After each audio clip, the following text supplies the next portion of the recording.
Non, bah qui nous bat depuis. Ayo rapport. Toka émission ça ngai. Ayo rapport. Émission ça ngai. Mais yo lingo confirme. Émission ça ngai. Toka to non kota basa ba na poto. Toka ta émission. Qui ba ko ça. Toi qui confie na Moïse, confie na Moïse c'est un aventurier. Doit être en Hélène pas Zandumba. Ngai na ko ça l'effort. Hélène Zandumba. Moi c'est toi Zarandumba soko yebe ngoto. Hélène Zandumba. Moi c'est toi Zarandumba. Hélène Zandumba. Moi c'est toi Zarandumba. Toka ta émission ça ngai. Toka ta émission mais pas na. Toka ta émission. Comment la ke bato bazo sala ke mbo. Toka ta émission, toka ta émission. Toka ta émission. Pardon. Quand émission dans le cas sur l'émission en gâté. Loka pamba pamba. Dans le cas sur l'émission en gâté. Moïse doit être là. Bako kanga yeye. Aye na bashika. Quand émission papa. En tout cas, na habité dans le banini. Dans le banini. Donc ici il paraît que bazo balana. Donc yo ndimi que Moïse mbi ya balana Eliane. Est-ce que les balana ba ko fanda bien? Exemple on a zo pesa rosa bien fidèle na kata libala ba mi balé. Eliane na Moïse mbi. Pas zoxé déjà Moïse mbi porte na motema, on ba zoxé ba porte na motema. Est-ce que ba ko fanda bien vraiment? Mais ça Moïse vous a publié ma photo na été. Il paraît ba ki téléphone Moïse a publié ma photo na été. Mais tout à l'heure, nous avons kende. Est-ce que la photo Eliane ne comme pas Moïse mbi ndenge nini? Tandis que Eliane pas na fiancé na kata église. C'est ça aussi le problème. Nous comprendre des juste les années vraiment. On va ça ba bêtise à boy. Les années. Conseil ni ko pesa bango mbale Moïse na parce que tout le monde a famille ba olinga ka libala. Ah, en tout cas, makambo tout pesa na bako nzambe. Tu as qui libala na e ma fanda. So pesa ai tout à makambo nezo kende. Merci. Pourquoi pas pour d'abasi basali o nyos mo sina mbali basala kati ba comme na ba niveau na okilier bango. C'est que baza mo sina mbali ba yebani le kwa ndimie baza ki fiancé balongwa na ki fiancé a honorer a balaye a comme c'est moi sina ndako voilà. Merci. Ah le kwa Moïse mbi andimé que Eliane azaki fiancé na e. Eza malamu na le baki la bino bien ki abi pardon c'est une puissance qui libère. C'est la vie bino. Lokola Moïse mbi alobi ka sa fiancé ne. Pona ngai. Babalana eza malamu eza kitoko.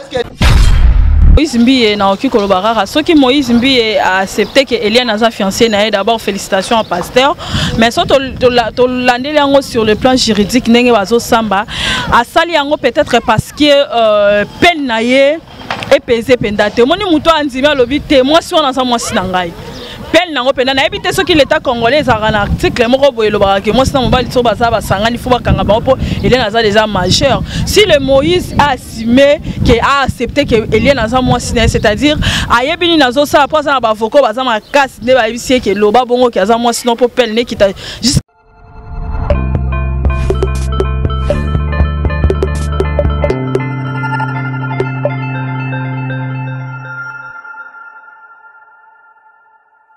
Bonjour, bonsoir, Nabachar Internet, tout Bazola Ndabso partout. Donc, c'est bel et bien votre émission spéciale à Chine. Donc, un grand merci à maman Françoise Boloko et pourquoi pas papa Gilles Boloko, votre chaîne Mère Fashion de Nantes.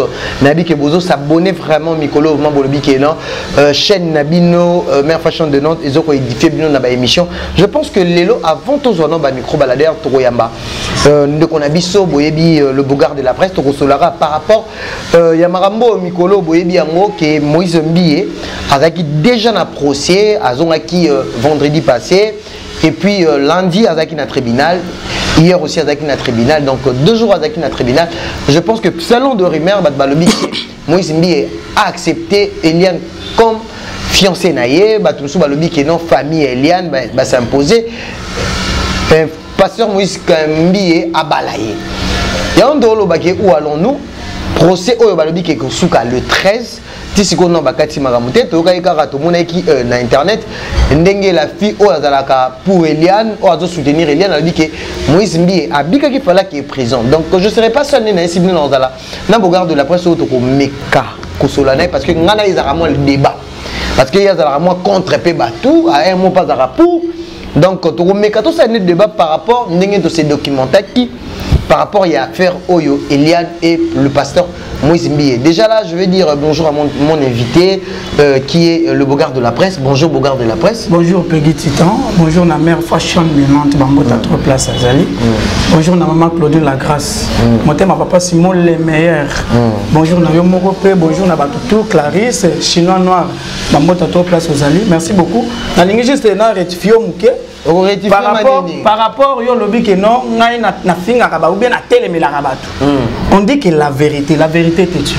On monte à la télévision, ça dit que ça va belé balinga baye baba. De la presse, faut qu'on te rappelle la source tant aux vérité aux bima parce que tout le monde mikolo na ba réseaux sociaux, tout le monde qui opé lundi to que maman tout drobi, li solo ya lundi audience il y a Eliane na pasteur Moïse Mbi. Voilà. Parce que bino bozali batonde bobimi na rimer ke bolobi ke Moïse Mbi andimi kobala Eliane pe andimi ke alobi ke Eliane azaki fiancé na ye. Ouais ben pour nga la kolobaka juste que au moni ndenge tozalaka boye toza ba journaliste d'investigation. Vous comprendre que gi biso toza ba journaliste à molongo te. Ya keno kingani bacha liste po bayeba yo. Et mususu yo miye bakate ngana yo tokota na page ya YouTube, c'est-à-dire tokota na page noire. Tout ça l'émission. Tozo solo na makambo ya lundi ndeko na. Makambo ya lundi ba rimer ebimi bele. Yo zaki yo tozalaki na wana na maison de justice, tozalaki kuna na ministère de justice. Moïse ya sambaki. To solo lokwa mikolo. Sikoyo tozo yebate bakata kité puisque balobaki que no bokende to ko bengi sabino. C'est-à-dire que et si n'a noté. On doit comprendre. L'isolé que Moïse il fallait qu'il y ait des prisons le jour là. Normalement le jour là on a makamususu. C'est-à-dire que tous en mboka o mibeko ezali. Ce qui muto asali mabe, il faut balandela yango. Après ça ba que non Moïse azala défaut, azala faute. Maman mimi mbala moko ti makal. Mais pendant que bazo sala banquette, c'est pas encore fini. Mais il y a dans zolo ba eloko mo ki boyi ba écraser réputation na ye. Est-ce que le lot moni bato ba bimi e belé ba informaticien, bato bazo ki image na téléphone et na box ya Moïse Mbi. Faut tous un peu bato tous raisonner. Et sikoyo et comme ndenge ke bato ba lobake, Moïse Mbi a accepté Eliane loko la fiancée na ye. Non, au moni temps a lobaki yango mi alobi na justice que non. Moi je connais Eliane. Na yebeli te que non, na ndenge makambo ezaleli boye. Nga na yebela ki que non, aza fiancé nanga. Parce que andima ki yango. Parce que kotaki na ndako ba mwasi wana. Vous comprenez? Ya kobo yango kutu pete ba photo pe ezali, abando ke ndo chaba ba polia ba chaka madeso na ndako ba Eliane. Wana na mizolo ba. Moïse. Mais wana makambo zolo ba. Oloba makambo zolo ba te parce que muto approcha mutu eza Eliane. Eliane mutaya na église na âge na tsoki na 2018. Kolinga ko la contracté. Zala une église au milieu du village. S'il vous plaît, tout ça l'analyse, bako sa kabinoté. TV za radio té. Moi na za. Mana on est tout ça l'analyse bien. Soit tout ça l'analyse bien to kobeba na. S'il vous plaît. Non non. Pas des até. Ngana lina talisa yo ya musoso oza un peu moins côté moko boy. Ngana lina lo baboy. Moi na za ki pembeni ya bien na biso fali. Aba comment et pas Koffi Olomide. Asala clip na fali pour Eliane. Oui, par rapport ya beauté na parce que na moment oyo et ça na moi si mon côté na mboka na biso je pèse mes mots avec Eliane na actualité na beauté na. Non, wana yo okosi. YouTube parce que Eliane ba très belle fille ba exposé té. Ya za ki fille za ki exposé. YouTube azolo bela yango té so koyeba sangandeni. Na lobi ya ba. Tolera de non esprit société to so bela makamba vidéo. Yo lo ba base ki toko baza. Mais ça ki toko ba lobeli. Na lobi Sinda za ki toko ba lobeli. Pourquoi toujours Eliane? C'est-à-dire que kitoko na ye. Eliane na ki ba signer sur la mokili. Na moment oyo. Azaki exposé. Problème était. S'il vous plaît. Azaki pas fallu pour par rapport à beauté na kota na clip. Figurante. Quelle beauté. Abongisa clip. Et pas Koffi Olomide mêmement. On se comprend. Abongis clip. Talaka clip ya vie Rambo. Maman na clip kitoko. So tour ya lelo Moïse a dit non. Fille yo il faut la pembe na. Muto sali ke no mwana ye banzami. À côté de l'église, c'est Moïse Mbi. En 2018. On a 2018. Non, 2018, quand tu es 2018. 2017. 2018. Non, je la là. 2018. Moi, je cause bien avec elle. Mais avec un témoignage qui va violer à l'âge de 50. Quand Luka va image, va image est ali. Tiens. Ba image est ali. Eliane a zala violé pas nous connaît. On les a la balle à l'okuta. Exact. Maman ba Eliane aleki na TV albi que non, moi na ngai 18 ans no bi malambi. Yo leki na télévision pour kosa. Yo botaye. Neti nga bona ko ba kina na 12 ans. Maman na nga leki na TV albi que non, moi na nga na 12 ans. Yo ko boya te parce que o botanga te. Na maternité pe o ya pété. Ça dit que ton numéro ba kolo ba ajoana. On se comprend. Donc on a besoin Eliane azaki na 18 ans, c'est normal. Yo ko boya ngondene. Yemo ko za témoin makambo zolo. Série babota yo zala raté. oza maman na été papa na été jour deuxième quota au calcula pe ba moitié yo zo le kana télévision pour cause la mona bato âge on se comprendre de konanga tant ya quota na clip ya ewoyo ya Moïse Mbi pour nanga na lingela clip wana par rapport ya kitoka mwana wana ni choko on se comprendre ça dit que mutu moto bisala ça net net mona ba film mususu ya ba pakaduma donc so que peut-être mon pont ne faut pas ko la ba donc il faut pas ko la ba faut d'été ba bilongo wa ndenge wana naturel voir même Moïse Mbi a tchaké principal la clip ba tchaye voile mais basé belé na betel wana basé belé le mec qui a ça qui tourne basé belé à qui tourne yo mais il y a encore tenté ni les lots déjà mission na eza c'est que nous disons c'est quoi mission na eza accompli non accompli parce que tu bazo forcer non malheur ya Moïse Mbi et landi obeye moko par rapport Moïse Mbi a yebi que non asa na bato et puis bino bien arrêt pasteur mais yo on dit infidélité on dit d'abord infidélité à Eliane parce que Eliane a une église cité mais elle n'a fiancé na Christian wana pe on dit wana po ondima ondima fidélité yo monié papa tika baba balabala omoni makamwa balabala te to sala nde wana to omoni congolais alingi kolota koleka mulaya pongi ça dit que pona ya sa loti pongi sili bazo lota ndenge moko na makambo zoloba parce que ba financier mbongo la famille non même pas te ba bazo tala biso na bato TV toza mayele tozo sala analyse bato ba comprendre makambo mususu bato bazo ebangote eza makambo te ozo kendo somba kwanga na coin eza makambo mboka ce qui les longs que zong asima c'est grâce à Bastani Nanzambi parce que ngana auto yebi que à l'époque ça ce peut-être les cambo pain na mboka baluki ba homme sage bazaki batabazo so Nanzambi ça dit que ba ke ba yebi Nzambi to ça la ni pour solution mona na mboka Nzamba yebi so mbosa la bobo sabo ce que les ba homme sage wana to zana bangote to zana ba pasteur ce que pasteur ye wana bazo sala ba film ya mopaka pasteur Yewana ozomona tolo mona ye beaucoup sont appelés peu sont élus donc ce que na bato bino boyebi ke baza ba leader réserve de l'Éternel mutaka no to monia monter le kakalambai akendaka mangenge ngetongo midi poko place wana ndo lobi mabe parce que nudité ya Moïse Mbi ebimite zandi ya liande ebimi wana monia des amontés wana monia des amontés za Moïse Mbi était par rapport à ni eza Moïse Mbi était mais mayenga na preuve yoka l'état na biso ko bengisa Moïse Mbi alongwa poto soka kenda ko somba ba shikata na ye aya awawa et puis aleka na tribunal ça dit que eza likambo wezana likambo nini ye abebisa mwana bato alongola mwana bato bazeli soit disant ça pasteur vous comprenez siko ba série na 45 ans ba série ya bana ko sala clip na ba kofi wana zepa Moïse Mbi était azali na agi wana zaki wana ni eza bongo déjà c'est que abana déjà parce que ba série ya azo sala ni bo Moïse Mbi est déjà sauté pegi ngala est-ce que vous avez montré que pile pe bato elen boza non s'il vous plaît donc émission zela on expliquer yo donc émission ngala sala j'espère na sala na 15 ans na sala RTL Supersonic publicité monde na kin mobima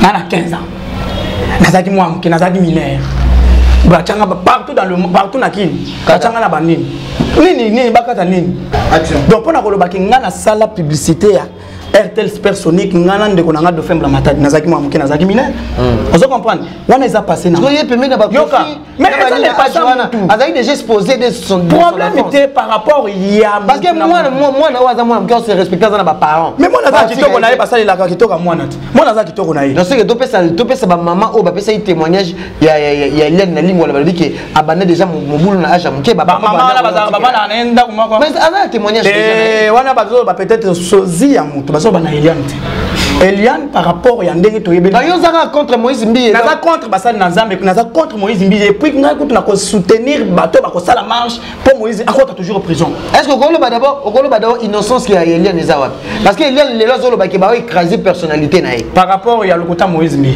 ya nini parce que Moïse akosa yeka ko bala ye akosa yeka ko meme kili après clip akomi ko sama na bato on a ko se présenter pas na bino jour tel jour wana soke ko kipa ba benge bo ndenge za boye na kena ko tourner clip na poto ba clip nini o bino bokenda ko tourner na poto bino sa ba lume zela na que yo za histoire te histoire parce que soki omoni lelo Eliane qui na justice ya pona mona ki ba vidéo na mutakala nani ça dit ba vidéo ye moko enera ba ndeko ce que toi zo ba ke ala Moïse ala kati yoka nazo ke non na ebite so tozo sala émission tozo se comprendre c'est à dire nini Eliane a tindela ye mutakala na ye.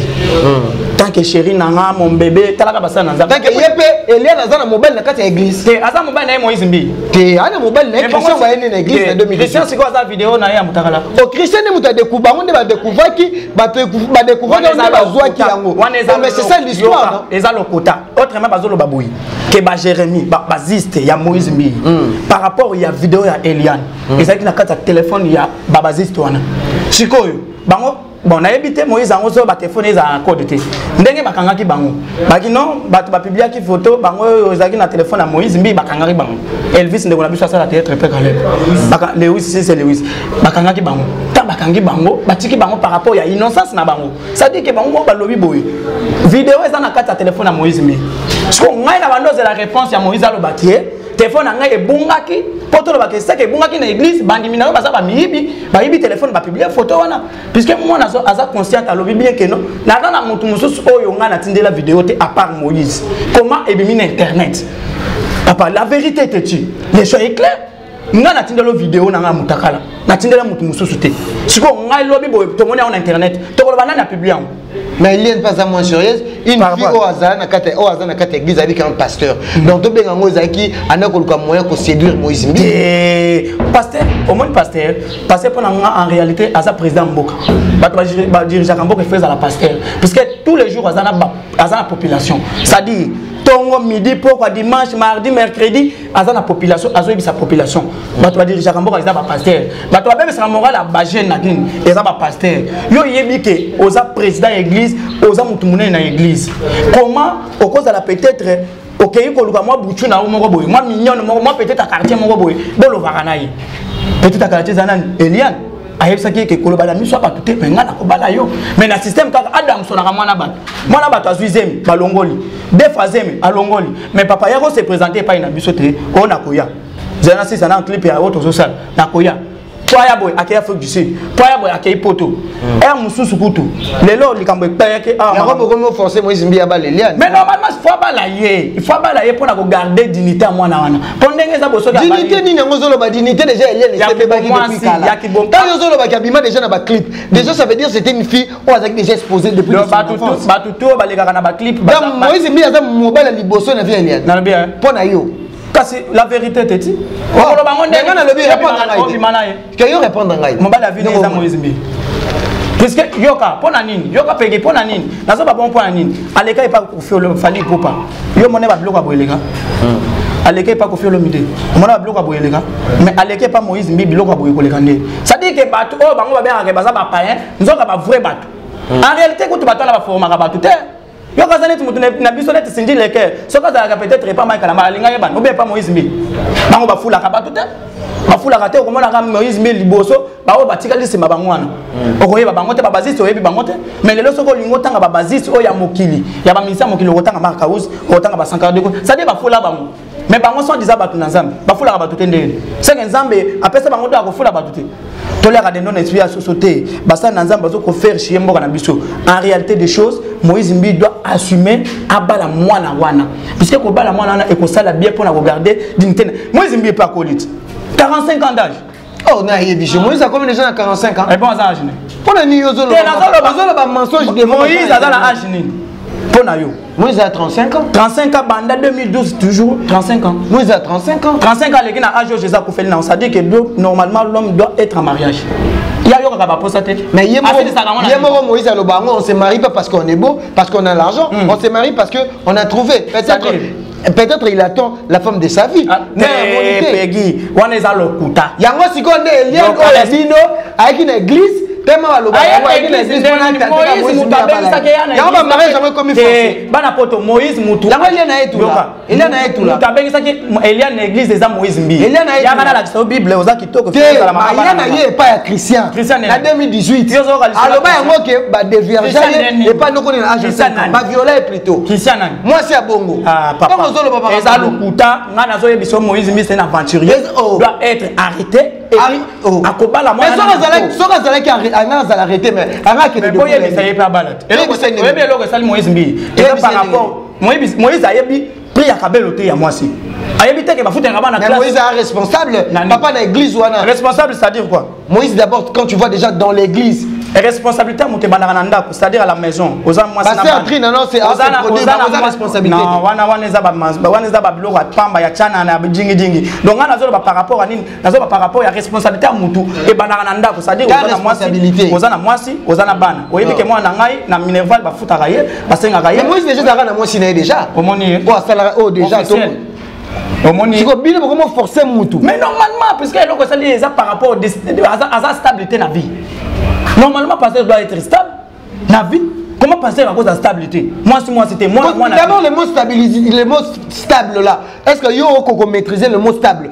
Il là on y a l'action que non, Moïse Mbi n'est pas stable. À sa stabilité par rapport Moïse a habité à sa charge. Na ko mona kizo linganga mona banati lokole. Te nati lokole te biso tozo be. Babino bozo combattre Moïse Mbi parce que bato pe bazo soutenir Moïse Mbi. Biso lokole bolingi mboka échouer toujours. C'est-à-dire bamboka na biso za état de droit. Bino bolingi toujours kokumisa ka passer. Ya beaucoup sont appelés pe sont tenus. Net siko yé aza appelé mais aza élite. Mais alobaki makamba mbasu. Est-ce que mbasu ko bozwa mbasu nzambe boyeba? Yé siko aza élite. Parce que moto aza élite. Awoko na motama diabolote. Ceux qui viennent benga ngo mutama diamo la Eliane comment koyam ça dit que aza élite c'est gaza faux pasteur non Moïse a faux pasteur mais quand yo zo ba que non beaucoup sont appelés et sont élus siko yé comment aza éli ya nzambe comment koko na mutambo bino bozo ba que za diabo la Eliane et puis aza ingrat Moïse c'est ingrat la vie comment et ça la ingratitude mususu non bana ki ndumba depuis toka te mission za ngai émission za ngai mais yo lingo émission za ngai toka basa bana poto toka te mission toki kofinga Moïse c'est un aventurier doit être en Hélène pas Zandumba ngai na ko sala effort Hélène Zandumba moi c'est toi za Zandumba soko yebe ngote Hélène Zandumba moi c'est toi za Zandumba Hélène Zandumba moi c'est toi za Zandumba toka te mission za ngai toka te mission mais pas na toka te mission comment la ke batu bazo sala ke mboka toka te mission Kate émission. Pardon. Kate émission, dans le cas sur l'émission en gâté. L'ora pamba. Dans le cas sur l'émission en gâté. Moïse doit être Kate émission papa. Bonjour madame. Oui, bonjour papa. On a affaire Moïse Mbi a accepté Eliane comme sa fiancée. Pourquoi d'abord on peut obliger Moïse Mbi à balayer Eliane? Bon, dossier il y a Moïse Mbi na oki kolobarara. Ce qui Moïse Mbi a accepté que Eliane a sa fiancée na d'abord félicitations au pasteur. Mais ça to landé yango sur le plan juridique nenge bazo samba. A sali yango peut-être parce que peine na ye et pesé pendate. Moni muto anzimi alobi te moi si on a ça moi sinangai. Peine nango penda na ebité ce qui l'état congolais a un article moko boyelo ba que moi sinon mobali so baza ba sangani faut ba kanga ba po Eliane aza déjà majeur. Si le Moïse a assumé que a accepté que Eliane aza moi sinon c'est-à-dire ayebini nazo ça après ça ba voko baza ma casse ne ba bisie que loba bongo ki aza moi sinon pour peine ne qui jusque là dossier sans suite. Dossier sans suite, tu éviter qu'est-ce qui se passe. Il y a Liboso qui Eliane a approuvé selon le rumeur Toyo qui est non, Alexa qui va vidéo, va trace, na banzo tout il y a Moïse, va signe tout et tout, même caché Moïse à qui nango et longwa tant on t'a effacé tant comme chrétien donc il y avait des preuves certainement tant basamba il a dit. Et aujourd'hui normalement je dis fallait va se présenter mais va se présenter ni Eliane ni Moïse à se présenter c'est seulement les journalistes oh bazaki on a selon rumeur on a yo qui na mukula lelo. C'est quoi entre Eliane na Moïse Mbi na zolo ba. Bon entre Eliane na Moïse Mbi et balobara toujours na boko qu'on a biso ma eninga la rapamba te. Peut-être il y a eu une relation qui entre Moïse Mbi et peut-être Moïse Mbi est sorti vraiment réellement avec Eliane. Mais koloba kenenge komelio il y a ba kolongola ba zemi, il y a ba fortement, il y a ba viol. En tout cas je regrette, je prends d'abord du côté Eliane parce que Eliane d'abord c'est une femme oh tous toyebi vérité ba bomba ngote Eliane aza moi oh yazaki déjà reconnu avant. Moi des fois moi je me demande si Eliane était mineure avant qu'on se retrouver dans la clip à Fali pour parler Kofi Olomide comment. Et aujourd'hui on m'apprend que j'ai des vidéos oh msusu batindelenga na effacé yango parce que balobi que non il sortait encore avec le fils Ngalasi et par rapport à ce avocat na vu à conférence de presse oh ya utuko sala mercredi oh utuko leka c'est-à-dire on ne sait pas qui dit la vérité et Moïse Mbi dit que non asa ba preuve ça on ne sait pas qui dit la vérité mais sans forcer qu'il y a une relation s'il a accepté c'est-à-dire il reconnaît Eliane comme copine nae. Merci beaucoup. Bonjour chef. Tomoni décision tout le bâtiment a décision Tomoni Moïse Mbi a accepté Eliane local la fiancée na tribunal. D'abord ils a monté na so liboso avant to côté ami. Oh, c'est vrai. Oui oui. Ah, mais c'est que maman est solo vraiment.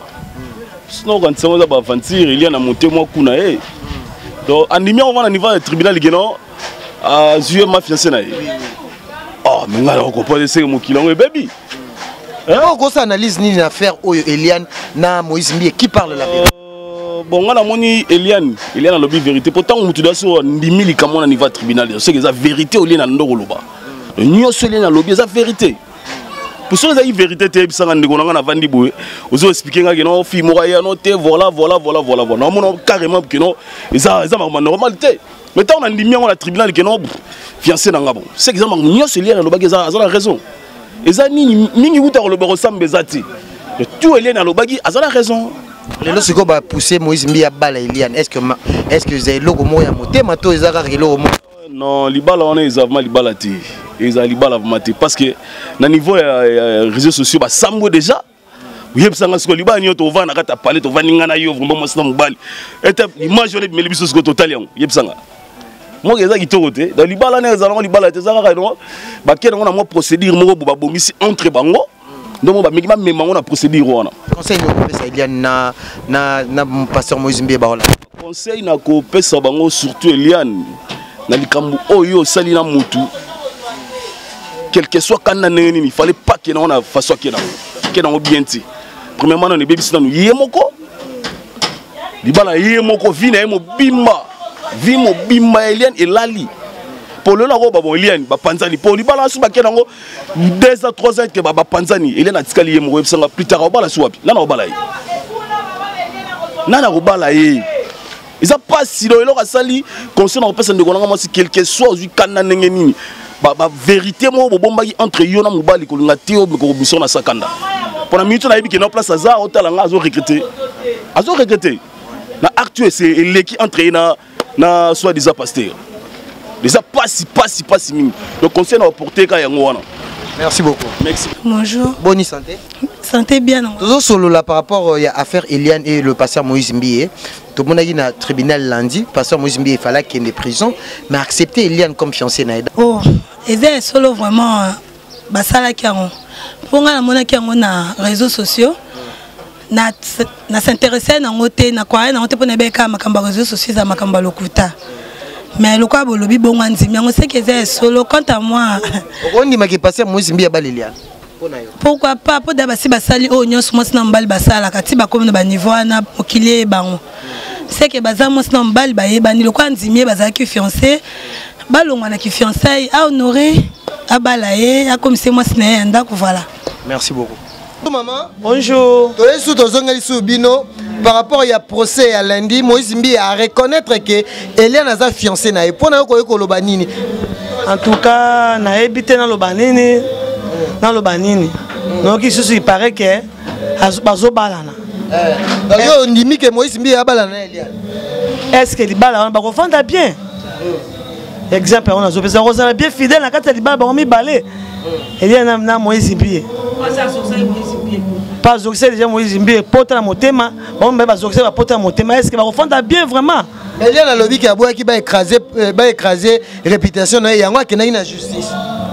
Mais ça Moïse vous a publié ma photo na été. Il paraît ba téléphone à Moïse a publié ma photo na é. Mais tout à nan loin de makamezo kende. Est-ce que ma photo Eliane ne comme pas Moïse Mbie ndenge nini tandis que Eliane pas aki na fiancé na kata église. C'est ça aussi le problème. Nous comprendre de tel juste les années vraiment. On va ça ba bêtise à boy. Les années. Conseil ni ko pesa bango mbale Moïse na parce que tout le monde a famille ba olinga ka libala. Ah, en tout cas, makambo tout pesa na bako nzambe. Tu as qu'il bana ma fanda. Ce pesa et tout à makambo les okende. Merci. Bonjour maman. Bonjour. Bozongeli bino lisusu parce que boningisa ki réseaux sociaux. Sikoyo likambo ya libala ya Eliane na Moïse Mbie. Moïse Mbie andimi que Eliane azaki fiancé na ye. Ah, le quoi Moïse Mbie andimi que Eliane azaki fiancé na ye. Et ça malamu na le baki la bino bien ki abi pardon c'est une puissance qui libère. C'est la bisa ki bino. Le quoi là Moïse Mbie alobi ka sa fiancé na pona ngai. Babalana eza malamu eza kitoko parce que libala ngo kozama na motema Moïse Mbie c'est comme si Moïse Mbie abangi na ekaka justice nde andimi makambo abangi te pona nga abala eza bien soka bali ba makamike mike wana basi ya pembeni na ba sa sute abala comme ça eza pas honneur na kati ya mboka na monde entier eza bien na RDC to kosepela mingi kwa sa musala nzambe Bible bien biso l'homme quittera et s'attachera à sa femme il deviendra une sœur chère il faut ça le loko wana soka sala ngo en tout cas qui me kokota église bato kolongwa te église kozaka ndenge ezalaki pona ngana ngi Moïse Mbie abala eza malamu mobali azala ye moko te eza malamu mobali abala atia le bapé réputation ya Eliane babi Eliane azalaki fio a tourner na ba Kofi clip on dirait ki contenté pe Moïse Mbie na église basi ya nduma batataki nani na kati ya Bible Jésus na kati ya Bible Jésus il est écrit mais bazwa qui était hein ata saki mobulu wala saki vie na e privé mais le quoi likambe komi bona maboko bazuzi Moïse Mbie pa ndimike azobala ye azaki fiancé na ye pona nga babala na koza bien qui me kota biso beto sepera esengo biso nyonso to okena feti to ko sepera to ko za ba invité pa to za ba ta fashion to ko za ba invité pona nga koza esengo likole ko fungwa malole ko fungwa mabele pe ko sepera eze esengo Moïse Mbie soko abali pona nga za joie eze esengo a mosala nzambe abala ka Eliane et pona nga abala Eliane pona ngai vraiment na ngia bala ye et là za mosi kitoko bango mi bare couple bango za bien babalana l'homme quittera à ça non devoir on des Bible lobby l'homme quittera et s'attachera à sa femme il deviendra une sœur chère nange salema ezala bongo merci beaucoup.